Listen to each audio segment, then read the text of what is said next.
正通罗里门城堡庙，每到过年期间的新春嘉年华、客人活动，不管是野春牛、高空烟火，还是炸风炮等等，拢是超关人气，引起数十万信众加游客来观赏。不过今年受疫情的冲击，地关小姐进前的野春牛游行、国际高空烟火等活动，庙方慎重考虑防疫优先，拢将延期举办。25号上午，庙方开记者会正式宣布，因为即摆疫情真严峻啊，所以讲阮委员会也来决议啊，先来暂缓，先来暂缓，即个2月12，2月12即个野春牛的游行，含即个高空烟火、炸风炮的活动，阮是来暂延，因为因讲若疫情较好的时阵。政府若来会当去举办，阮会来请示阮的绿里门马，阮会来请示阮绿里门马，看什么时阵来举办，即个活动安尼。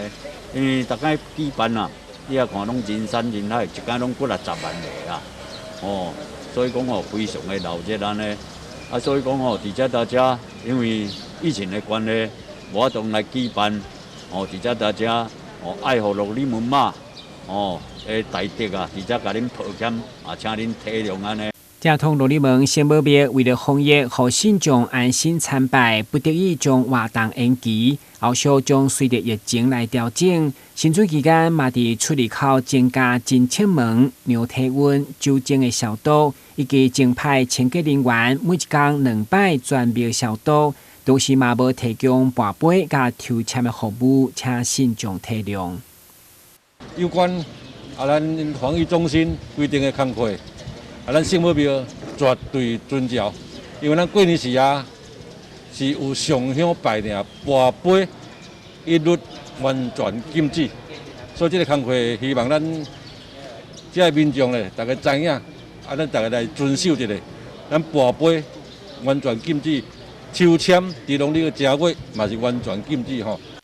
庙方召开记者会，宣布防疫为重，同时嘛主动将拜点收起来，伫地方建设纯联的大纸，来成为保持社交距离的表示等防疫。民政局副局长甲安南区长嘛拢出面表达肯定，而信众嘛拢会当体谅，认为创意十足。因为其实我们是住在这边的人，那会很担心各方的人进来，然后其实是很感谢庙做这样子的决定，因为我们并没有办法预测就是来的人潮，因为并没有一个出入口去管制，所以庙方做这样的决定，其实我相信他们是下了很大的决心，然后我也觉得就是有被保护到，所以其实是很开心。来到庙拜拜的时候，就看到那个地上的那个春联，觉得很可爱，然后我觉得也不是一个很强迫的方式，然后但是是很醒目的方式，觉得庙很有巧思。